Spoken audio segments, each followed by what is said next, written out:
So Colin gave a brief introduction. Satis Asset Management, which is on my cards and my badge, is a sister company of Hillier Hopkins.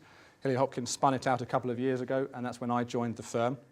Our specialism is in financial planning, wealth management, and, if of interest to you, US tax. So we have a lot of people that live in London that are US citizens. Some don't even realise they are, but that's a specialisation we have. Personally, I've been doing this for a long time, and my day-to-day job is helping people retire. I'm a retirement specialist. We tend to meet people in their 50s, whilst they're still working, plan for retirement. As Colin said, that's not a single day anymore. That's usually a period of 10 years, and come out the other side into then their retirement and move into things like estate planning and inheritance tax planning. I'm going to talk to you about the background to the changes. That's been the real driver of setting up tonight. There's some big changes announced at the last budget. I'll talk to you about those. And they really fall into two areas. Changes to pension income options. And that's the one that's got most of the press, is people taking their pensions. Are they going to take it? What are they going to do with it? Are they going to run out of money? And I'll talk about that. But there's also been changes to death benefits. Those weren't announced at the budget. They were announced later at the Conservative Party conference. And I find with my clients, actually, that's much more interesting. Again, they're not going to benefit, they're dead. But it's their children and their spouses that are going to benefit from some of these changes. But they're not widely reported in the press in as much detail. I'm going to talk about some planning opportunities that the rules present, and also a bit of speculation about future changes. It seems politicians cannot leave pensions alone, which is frustrating because people are trying to make very long-term plans with them. So I mentioned earlier, I'm a retirement specialist. I help people plan for retirement. There's many ways people fund their retirement. They might be selling a business. Some people plan to sell a home, downsize, move to the coast. People have ISAs and investment portfolios. Some have buy-to-let. Pensions, for some people, is just one aspect of their retirement planning. And what we're going to talk about tonight is one aspect of pensions, which is changes to money purchase pensions. So there's a lot here that my job and other people that do my job talk about, but we're only really talking tonight about the changes to money purchase pensions. And all of these things, all of these plans for retirement, they feed into estate planning. And Helen will talk about that a bit later. It's not just the decisions you're making for your own income, it's also the decisions you're making for your estate, for your dependents and for your beneficiaries. So I'm quite sad. I always look out for the press and how it talks about pensions, because that largely drives people's perceptions of pensions. And I'm fascinated by the Daily Express in particular. You see headlines like this all the time: rip-off pensions, pensions crisis. I don't know what a 21-year-old is supposed to think when they read these things and they're being encouraged to join their pension. But then you see things like pensions boost, values hit new high, how to boost your pension, new rules will help 18 million. I would encourage people to be very cynical of the press. If you're not already, then it's a good position to be in, because they will want a headline. And pensions, just like the housing market or like Princess Diana or Kate Middleton, it'll just generate headlines. I would encourage you to understand how it affects you, perhaps meet with an advisor. These are the kind of things I've heard over my career. I don't like pensions, they perform badly. Oh, if I die, my family get nothing, why would I do that? My business is my pension. That's always a fascinating one, because people are often taking huge risks running their business, and hopefully that will pay off. But if they can't use their business to save for their own retirement, then perhaps the business isn't as profitable as they think. My favourite one, I don't believe in pensions. I've not heard of it. It's an atheist kind of thing. But often it just means pensions are complicated. People don't go home and think, I'm going to understand pensions. And so it's quite easy sometimes just to roll these things out. So that's a background to some people's attitudes. In terms of legislation, Colin's touched on a lot of these. It never stops changing. In 2006, there was supposedly a big project called Pensions Simplification. It's anything but, and it's been anything but since. The lifetime allowance keeps being reduced. The annual allowance has been reduced. If you're an employer or you work for a firm, you're maybe having to think about auto-enrolment, putting your staff into pensions. What does that mean for the firm? What does it mean for the staff? If you're looking at the state pension, if you're due to retire after 2016, you're going to get what's called a single-tier pension. All those years of paying SERPs and state second pension, and whether you should have opted in or opted out, all those decisions, they're going to be gone. There's going to be a single-tier pension. Colin's talked about capped drawdown, this flexible drawdown. All these things have been going on for the last 7 or 8 years. We never expected, with an election coming up, that George Osborne would do anything other than leave pensions alone. We thought there's more than enough things that he might do in terms of setting up the Conservatives for their election campaign. But he then stood up last March and said, no one will have to buy an annuity. And what he did was he opened up the door to people's pensions. And I'm sure you know that, that's why you're here. People can take whatever they want from their pensions now. That is massive. Nobody that I know in the industry expected it. And it generated a huge buzz last March. You had people talking about buying Lamborghinis. Everyone's going to go and buy a Lamborghini. Steve Webb, who is the pensions minister, Liberal pensions minister, who's driven a lot of this through, largely, I think, because he's been the only pensions minister to stay in the role long enough to make any changes. But he's a Liberal. He might not even have a seat come May, but he's driven a lot of these changes. And he has clearly said that, well, if people want to buy a Lamborghini and they spend all their pension money, they fall back on the state, that's up to them. Part of the changes with the single-tier pension is that it's going to hopefully be a higher basic level of pension that the state won't need to provide additional top-ups. But the reality for most people is they couldn't buy a Lamborghini. They might barely be able to buy a Ford Focus. I think the average pension pot is about £30,000 in the UK. Admittedly, some people will have a number of pots or perhaps a final salary scheme, but the idea that there's going to be Lamborghinis up and down the high street is unlikely. The other thing George Osborne said, as well as saying you can access your pensions, he also, which made us gasp, said everybody can have free advice. And how is he going to do that, we thought? The language was changed since, guidance, not advice. So everybody approaching retirement will be entitled to free and impartial guidance. There's different ways that's going to be offered. You may have seen, just launched this weekend, PensionWise, a government website which is signposting people through the changes. The Pensions Advisory Service, which has long been an excellent source of information, have geared up. They're recruiting people to man a telephone system. And the Citizens Advice Bureau are going to be offering advice, well, I say advice, guidance, from 44 centres. And my role, advisors, there will always be, whether they be independent financial advisors, wealth managers, bank advisors, some are independent, some are restricted. This is so complex, as I'm sure you've already gathered.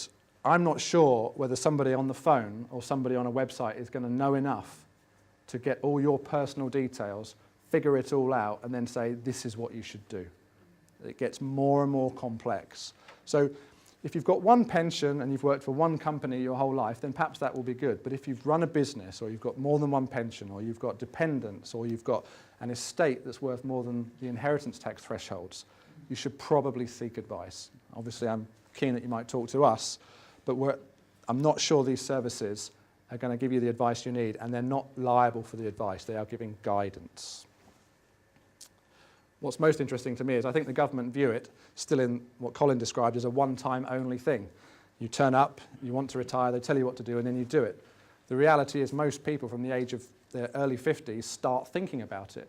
Theoretically, you could go to the Citizens Advice Bureau every month for 10 years and say, well, this has changed, what should I do now? And I don't think they're geared up for that. It'll be interesting to see how they cope.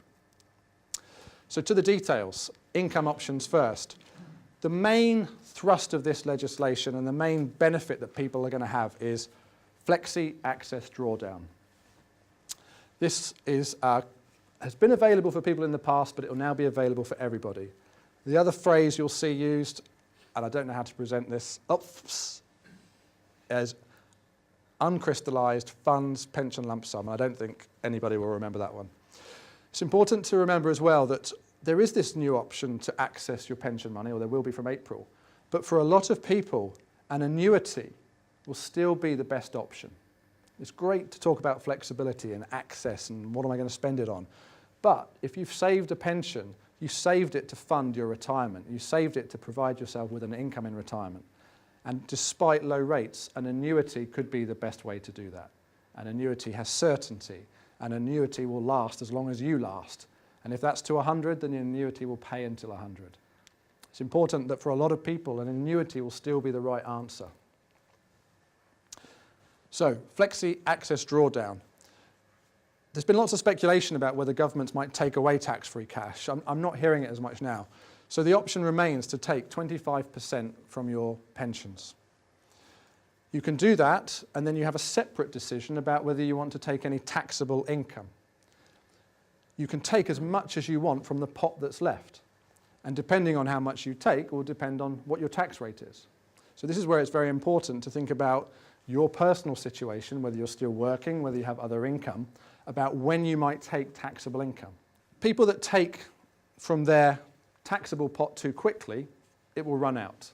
And this is where the Lamborghini conversation comes in. The job of you, and perhaps with an advisor, is to work out how much is in that pot. Is it invested? What's it growing at? What's your income need? And is it going to sustain the income you want? And that's where it also fits back into all those other assets and incomes you might have. It's not just a pension decision for most people. The combination will be important. If people are winding down in their working life, they start perhaps had a career working 5-6 days a week, but they want to work 2 or 3 days a week, it might be that they take some tax-free cash each year, and then when they stop working, they start to take taxable income. It might be that they're earning £30,000 from their business because it's having a quiet time. They want to take some taxable income from their pension to bring them up to the 42,000 pension limit, 40% tax limit. But the combination and the planning is going to be very important. We imagine that Flexi Access Draw, if people don't buy an annuity, most people will do this Flexi Access Drawdown. The alternative, which I won't try and repeat, is that every time you take money from your pension, if you phone your pension company and request £1,000, it'll be a single payment, 25% will be tax-free, 75% will be taxed. And this is where you may have seen talk of a pensions credit card where you just go to the cash point, type in what you want to take out, and the pension company will work out what tax should be paid for you to take out that amount of cash. We can see the appeal of people using their pension like a bank account, but we don't think it's very good for planning purposes. There will be times when you want to take tax-free money. There'll be times when you want to take taxed money. Colin's already touched on the fact that once you take any income from your pension, your annual allowance reduces to £10,000. But not if you take tax-free cash. If you're 55, still working and expect to work for another 10 years or more, but you've got a big pension and you want to take your tax-free cash, you can. It's only if you take any income on the rest of it that your annual allowance would reduce. So this is where it's really important. If somebody's 55, right around the age that children might be going to university, children might be getting married, mortgages might be coming to an end, that if you do take money out of your pension and you take more than the tax-free cash, you will in effect scupper the rest of your career because you'd reduce your annual allowance to £10,000 a year. I can see people doing that accidentally or without advice and not realise they're doing it. Somebody at 55, particularly if they've not necessarily saved or had a career building a business, those years from 55 to 75 are maybe the years when they plan to fund their pension or when they have the profit sufficient to fund their pension. It would be a real shame if they'd reduced their annual allowance to £10,000 because they took a bit of income from their pension to pay for a wedding. I was going to say party, but my wife doesn't like it if I call a wedding a party. They've improved the death benefits. There's a concept of moving from dependents, which usually with pensions you thought about who is your dependent. You nominated your spouse as perhaps your dependent in the event of death. But there's a new concept of beneficiaries. Your pension is an asset and you can nominate any beneficiary to receive that pension in the event of your death. The big changes, and they are really good for people with large pensions, is for somebody under 75, whether they're 30 and still working or whether they're 60 and not working, in the event of death, the pension that they have that they've not yet drawn is paid out tax-free, or it's paid as a pension to their beneficiaries. And that pension then can be taken as a tax-free income. So if I use the example of myself, I'm 38, I'm married. Currently, before the 5th of April, if I died, my wife would get a cheque for the sum of my pension. It would be a tax-free payment. We used to talk about how good that is. It's a benefit that I've had tax relief putting the money in, but she would get a tax-free payment. But she would then have to invest that money in order to live off it for the rest of her life. And wherever she put that might be taxable. The new rules will allow her to receive a pension that is tax-free and will grow tax-free, from which she can take tax-free income for the rest of her life. That's a big benefit that wasn't there before.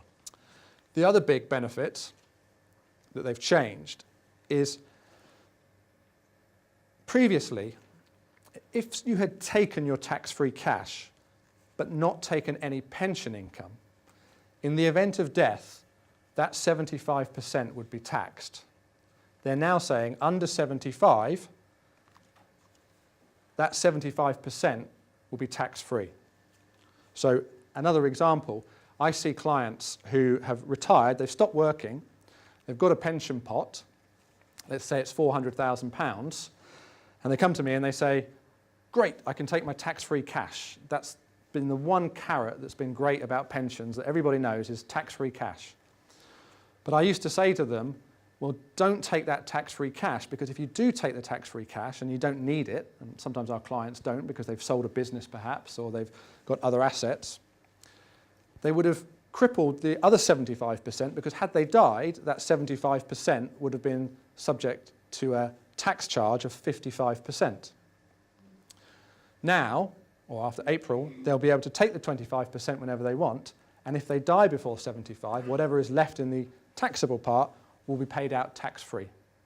So where more likely people are going to buy Lamborghinis is not cashing in their taxable pot, but is people with very large pensions who can now take their tax-free cash, knowing that the rest would also pay out tax-free on death. So that's the benefit for people under 75, or it's more the benefit for their families. For people over 75, the tax that would be taken from their pension if it's paid out has been reduced from 55 to 45%. But there's this other option that their beneficiaries could receive a pension rather than a payout, and that pension, when they took income from it, would be taxable, but it would be taxable at their rate. So this is quite important. If you're over 75 and you've got £300,000 in your pension that you're regularly drawing from to provide your income, and you then die, your beneficiaries have got a couple of options. They could just take the lot subject to 45% tax, or they keep it as a pension and they draw a taxable income from it. If you've got two children as your beneficiaries, one is a higher rate taxpayer, one is not a taxpayer, then there's going to be very different outcomes for each of them. You may have tried to be equitable and split your pot 50-50, but if they're receiving it and it's then taxable, then they're going to get different net outcomes. If your children are in rocky relationships, you might want to change who the beneficiaries are. There's all kinds of reasons why you might want to change. If one child is a high rate taxpayer and one's not, you might change. It depends what you're trying to achieve.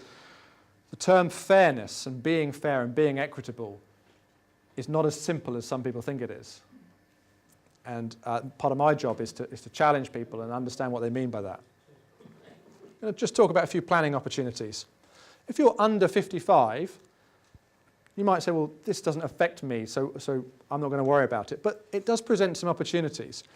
One of the biggest criticisms I had from people when I suggested they should fund pensions in their 20s and 30s was, well, I'm not going to get the money for years, and even when I do, all I'm going to get is an income. I might have a big pot, but all I'm going to get is £1,000 a year from it. Well, this new legislation means that at 55, if somebody needs to, and if they pay the tax, they could take their entire pension pot. That is just sometimes a margin of safety for people, certainly is for me in my 30s, that, well, I might put a bit more in my pension because I know I can get it at 55 if I need it. And that's probably about the time when my mortgage will end. Beneficiaries now, I mentioned my wife earlier, rather than receive a lump of cash, she might receive a pension. Well, that's an advantage. I prefer that. I might choose to put a bit more in my pension. That's kind of what I mean by overfunding can be managed. If I put too much in my pension, and my pension is growing and rushing towards 1.25 million and this lifetime allowance, well, I could take some at 55 and move it out of the pension arrangements so that maybe I don't ever reach 1.25 million because I've taken it out before it grows to that much. And it will probably, I think, generate some more innovation from pension providers as auto-enrolment carries on, as young people realise they need to do this more. Perhaps there'll be some innovation that comes out. If you're still working, but you're planning your retirement, well, it's now easier to phase your retirement. I used an example earlier of somebody taking a slug of tax-free cash every year from the point they retire. But they were always limited in the income they could take because of there was drawdown, this capped drawdown presented rules. They could only take a small percentage of their other pot. Well, now they can take as much as they want. So they might phase retirement better. They may want to retire at 55, but know that their business, now run by their family, is not going to be sold till 65. Or there's a loan arrangement that's going to be paid off at 65. So perhaps they can spend down their pension knowing there's other money coming later. Similarly, if you've overfunded, there's ways you can manage it. And if things come up, which they always do, you can get at your capital. If you run a business and you have a lean year, then you can reduce the salary you pay yourself. If there's no profit, there's no dividend perhaps, but you can go to your pension and take out some income that you might have needed if you're over 55. And the biggest conversation I have with clients is children's house deposits. How do I help my children get on the housing ladder? This is another way that that might be able to be achieved. If you're over 65 and you're retiring, well, let's say you've got a small personal pension.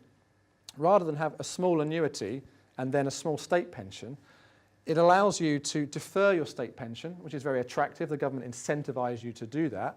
So you might spend down your personal pension for the next 4 or 5 years. It runs out, and then you start your state pension, which is now much higher because you deferred it. That's much more attractive than buying an annuity and having a state pension at 65. It might be because your estate is large, you want to spend your capital to reduce the value of your estate, and you leave your pension to grow. Because in the event of death, your pension is not part of your estate. You nominate your children perhaps as the beneficiaries of your pension, so they still get money from you, but you're not gifting it to them. The pension is still yours, it's still in your control, and you can still draw from it if you wish to. I expect to see lots of this, where people will now be comfortable spending their other money because they know they can take as much as they want from their pension. In the past, people were nervous to spend their ISAs or spend their cash because their pension was limited about how much they could take out each year. That's gone. Similarly, you might be more comfortable to gift capital because your pension is there should you need it. And as I touched on, changing beneficiaries. If you're over 75, you might want to start looking at changing your beneficiaries. If you're married, but there's other income, other assets, then you might choose your children to be your beneficiaries. When inheritance tax planning, one of the most underused allowances with inheritance tax planning is making gifts out of income. Well, pensions allow you to draw income that you could immediately gift to your children, and that's not subject to the 7-year rule that most people are familiar with. Because you're gifting your income, and so long as it doesn't reduce your lifestyle, that's acceptable. So if you're not drawing your pension because you don't need to, your lifestyle is funded elsewhere, then you draw it from your pension, your income's higher, you give it to your children, but it's not part of your estate, and it's not subject to 7 years. This is all work in progress. Colin mentioned this has only come into law this week. It's starting in 3 weeks' time. Pension-wise, the CAB, they've only just been recruiting people. We're still going to wait to see how this all plays out from April. We're interested about some unintended consequences. What was not expected about this legislation? What might happen? Well, what if trustees are challenged by who you nominate as your beneficiary? What if I nominate the child I like and not the child I don't like? Might their children challenge that? Well, not if I nominated it. Or might a trustee think otherwise? Might a trustee think, well, they're dependent. We're not sure yet how this will work. Another reason why trusts are still important. What about bankruptcy? For long times, pensions were not part of personal bankruptcy. I used to talk to business owners that said, you're taking so much risk running a business. If you went bankrupt, at least your pension is not part of that. But if your pension is accessible and can be entirely encashed at 55, why wouldn't a bankruptcy proceeding consider that as part of your wealth? That's a challenge. We're not sure yet how that will work. Similarly with divorce. Often in divorce you see pension sharing orders. A share of the pension is split, given to the other party, because it's intended to provide them with an income in retirement. But what if there's no money now for the kids or the mortgage that are needed to be paid for now? Well, if you're over 55, you could cash in your whole pension. There will be a net amount that a lawyer could calculate and a judge could make a decision on. So we're yet to see how that will play out. And sometimes black humour, but assisted suicide. There's big difference in death benefits whether you die at 74 or 75. Dignitas and other cases is going to become more relevant. It's gone to, I've seen it debated. Well, what if someone takes their life at 74 and a half? What, will the government do anything? So these are interesting to us, but we'll see what happens. The future. There's been all this change in the past, there's all this change now, but still there's more change, some of which we know, some of which we can only speculate on. State pension age is increasing. It was 65 and 60, it's now 66, it's going to be 67, 68, it's probably going to be older. The minimum age for taking pensions is going to be linked as always being 10 years below the state retirement age. 55 has been this number for a long time. It used to be 50, it's now 55. But it's going up. People need to think about that if they're in their 30s and 40s. Election in a few months. Manifesto's not all out yet. What will they say? Could we have a coalition government? It could be irrelevant what the manifestos say if in coalition there's negotiations. There's continual talk about removal of higher rate relief. More sales-orientated advisors might say to their clients, put all your money in now because there won't be higher rate relief in the future. But who knows? There's been suggestion that, well, what if there was a 30 or 33% rate for pension relief? Take a bit away from those getting 40%, but give an incentive to those who are only basic rate taxpayers. There's a lot of people who are basic rate taxpayers who don't save into pensions. Might they remove the lifetime allowance? It's been coming down, but it's a huge barrier for people. And it's a barrier that is not about what they pay in, but about what their pension grows to, something they're not in control of. So potentially they're being penalised for good investment decisions. That might be a sop to sacrifice removal of relief. Who knows? But these are some of the things we're looking at and thinking of. And just since I wrote this presentation, last Friday, Labour came out with their plans. They're claiming that they're going to change all these rules again, and they're going to use the savings to help students, although if you understand the loan arrangements, it might not necessarily help them at all. But they plan to reduce the annual allowance to 30, reduce the lifetime allowance to 1 million. It's not that much when you calculate what an income would be. They're saying if you earn 150,000, you don't deserve 45% tax relief on your pensions. We're going to give you 20% tax relief. So Colin's point earlier about controlling your income, we're going to see that even more for people that are additional rate taxpayers.